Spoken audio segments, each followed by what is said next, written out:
అందరికీ నమస్కారం.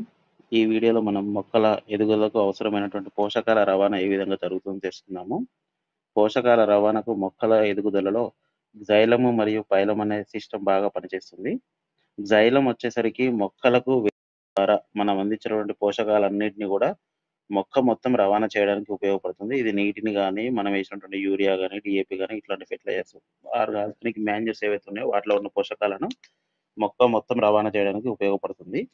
అదే విధంగా పైలం అనేదొచ్చేసరికి ఆకులలో తయారైనటువంటి అంటే కిరణజన్య సంయోగక్రియ ద్వారా తయారని మొక్క మొత్తం రవాణా చేయడానికి పైలం అనే సిస్టమ్ ఉపయోగపడుతుంది. ఈ పైలం అనే సిస్టమ్ వచ్చేసరికి కాయలు, పండ్లు అదే విధంగా కొమ్మలు, వేర్లకి అన్నిటికి గూడా ఆహార పదార్థాలు దీని ద్వారానే సరఫరా జరుగుతాయి. ఈ 2 సిస్టమ్స్ బాగున్నప్పుడు మొక్క ఎదుగుదల బాగుంటుంది.